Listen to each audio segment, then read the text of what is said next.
আকাশবাণী আগরতলা স্থানীয় সংবাদ পড়ছি চন্দনলেখা পাল।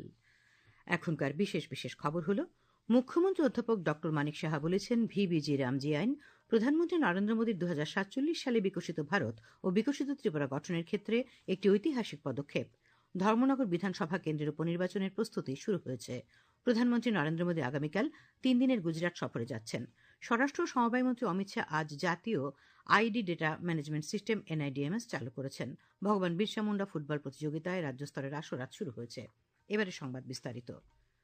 মুখ্যমন্ত্রী অধ্যাপক ড মানিক সাহা বলেছেন, ভিবিজি রামজি আইন প্রধানমন্ত্রী নরেন্দ্র মোদীর 2047 সালে বিকশিত ভারত ও বিকশিত ত্রিপুরা গঠনের ক্ষেত্রে একটি ঐতিহাসিক পদক্ষেপ। আজ আগরতলায় প্রদেশ বিজেপি কার্যালয়ে আয়োজিত সাংবাদিক সম্মেলনে তিনি এই কথা বলেন। তিনি বলেন, বিকশিত ভারত গ্যারান্টি ফর রোজগার অ্যান্ড আজীবিকা মিশন গ্রামীণ বা ভিবিজি রামজি এমজিএনরেগা গ্রামীণ কর্মসংস্থান প্রকল্পের একটি উল্লেখযোগ্য সংস্কার এবং প্রতিস্থাপন, যার লক্ষ্য 125 দিনের কাজের নিশ্চয়তা, পরিকাঠামোর সঙ্গে সংযুক্তিকরণ এবং ডিজিটাল বাস্তবায়ন জোরদার করে আয় সুরক্ষা বৃদ্ধি করা। তিনি বলেন, এর ফলে কর্মসংস্থান বৃদ্ধি, বেকার ভাতা বৃদ্ধি, সঠিক সময়ে মজুরি প্রদান করা যাবে। মুখ্যমন্ত্রী আরো বলেন, এই আইনের ফলে গ্রামীণ মানুষের উন্নয়ন ঘটবে। এই যে বিকশিত ভারত রোজগার ও আজীবিকা মিশন গ্রামীণ, এটা একটা ঐতিহাসিক পদক্ষেপ। আমাদের 75% গ্রামীণই থাকে। তো তাদের যদি আর্থসামাজিক উন্নয়ন না হয়, তাহলে শুধু শহর কেন্দ্রিক কিছু করলাম, তাতে লাভের লাভ কিছু হবে না। এবং এতে করে এই নতুন আইন, তাতে করে কর্মসংস্থানের এটা কিন্তু নিশ্চয়তা বাড়িয়ে দিল এবং 100 দিন থেকে 125 দিন করা হবে। ধর্মনগর বিধানসভা কেন্দ্রের উপনির্বাচনের প্রস্তুতি শুরু হয়েছে। উত্তর ত্রিপুরা জেলা নির্বাচন আধিকারিক তথা জেলাশাসক চাঁদনী চন্দ্রনের পৌরোহিত্যে বিভিন্ন রাজনৈতিক দলের প্রতিনিধিদের নিয়ে আজ এক সভা অনুষ্ঠিত হয়। সভায় বিজেপি, সিপিআইএম, জাতীয় কংগ্রেস, তৃণমূল কংগ্রেস রাজনৈতিক দলের প্রতিনিধিরা উপস্থিত ছিলেন। সভায় জেলাশাসক জানান, আগামী 16 ও 17 জানুয়ারি ধর্মনগর বিধানসভা নির্বাচনী কেন্দ্রে উপনির্বাচন উপলক্ষে ইভিএম এবং ভিভিপ্যাট ফার্স্ট লেভেল চেকিং করা হবে। এই চেকিং এর জন্য জেলা পর্যায়ে ইতিমধ্যে একটি দল গঠন করা হয়েছে। চেকিং এর সময় প্রতিটি রাজনৈতিক দলের প্রতিনিধিরা উপস্থিত থাকবেন। তাছাড়া উপনির্বাচনে কি কি নিয়ম নির্দেশিকা মেনে চলতে হবে তা জেলা শাসক সভায় বিস্তারিতভাবে তুলে ধরেন। মুখ্যমন্ত্রী অধ্যাপক ড মানিক সাহা বলেছেন, শিক্ষক শিক্ষিকাদের গতানুগতিক শিক্ষাদানের ঊর্ধ্বে গিয়ে আধুনিক শিক্ষার সঙ্গে যুক্ত বিষয়গুলি বিদ্যালয়ের পাঠদানে গুরুত্ব দেওয়া প্রয়োজন। আজ আগরতলার বাপুজি বিদ্যামন্দির হাইস্কুলের নতুন ভবনের ভূমিপূজন এবং ভিত্তিপ্রস্তর স্থাপন করে একথা বলেন তিনি বলেন, বর্তমান আধুনিক শিক্ষা ব্যবস্থা ও কৃত্রিম বুদ্ধিমত্তার যুগে পড়াশোনার পদ্ধতি এবং বিষয়সমূহ পরিবর্তিত হচ্ছে। তাই শিক্ষক শিক্ষিকাদের অনুপ্রেরণামূলক পাঠদান শিক্ষার্থীদের মনে গভীর রেখাপাত করে, যা ভবিষ্যতে শিক্ষার্থীদের এগিয়ে যাওয়ার পথকে সুগম করে এবং সমাজে সুনাগরিক হিসেবে তাদের প্রতিষ্ঠিত করে।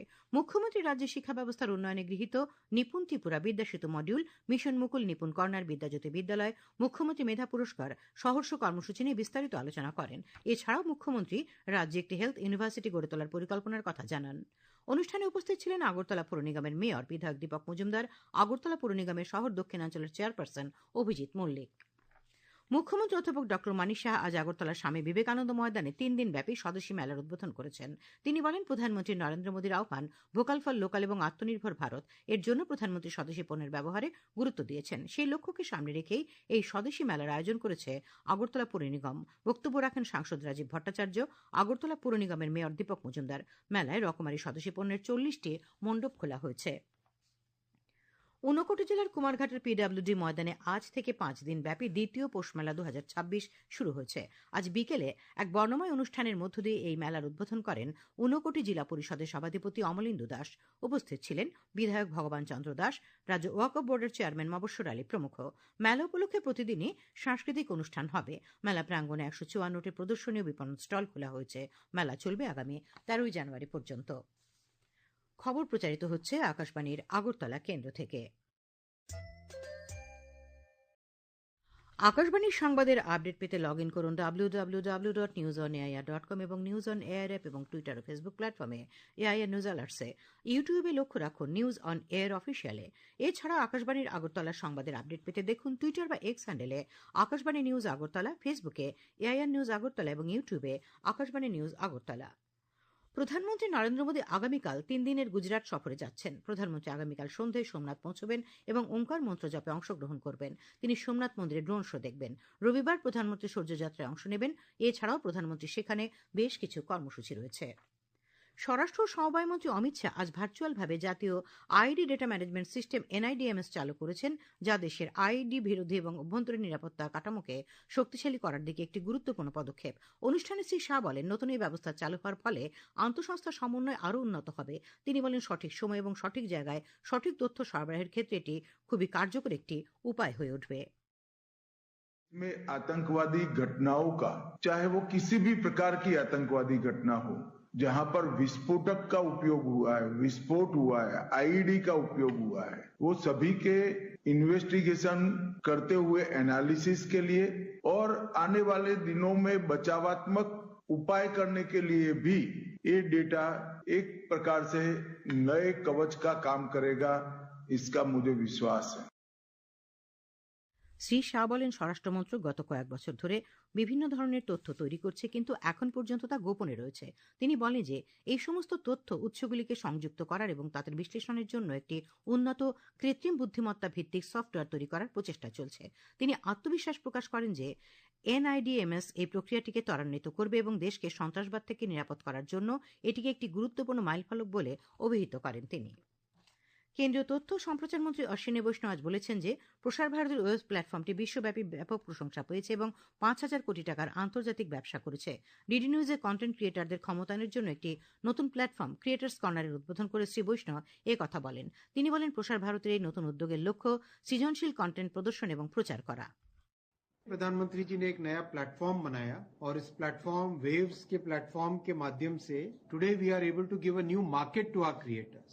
5,000 करोड़ रुपीस का इंटरनेशनल बिजनेस कर पाना हमारे क्रिएटर्स के लिए that's a very significant achievement. और अब इसको और स्केल अप करेंगे because now the momentum is built and will be using the public platforms which are available with us for giving a new platform to our creators and creating a new dimension in the creators economy.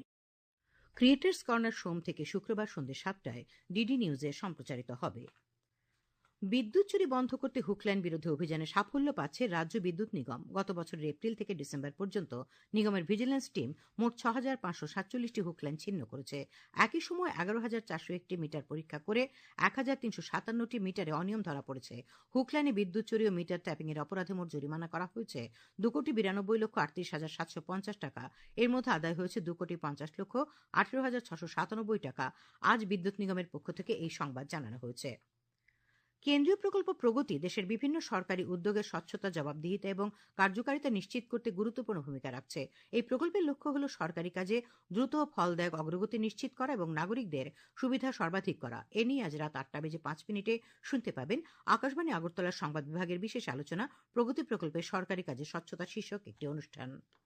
নরসিংগড়স্থিত ভবন Tripura college of teachers এডুকেশনে civil ডিফেন্সের 6 দিনের শিবির আজ শেষ হয়েছে। শিবিরে 180 জন ছাত্রছাত্রী অংশগ্রহণ করে। এনডিআরএফ এর অফিসার সহ 7 জনের একটি দল প্রাথমিক চিকিৎসা ও দুর্যোগকালীন পরিস্থিতিতে উদ্ধারের বিভিন্ন কৌশলের প্রশিক্ষণ প্রদান করে। খেলার খবর। রাজ্য সরকারের জনজাতি কল্যাণ দপ্তরের উদ্যোগে আজ থেকে ভগবান বিরসা মুন্ডা ফুটবল প্রতিযোগিতার রাজ্য স্তরের আসর শুরু হয়েছে।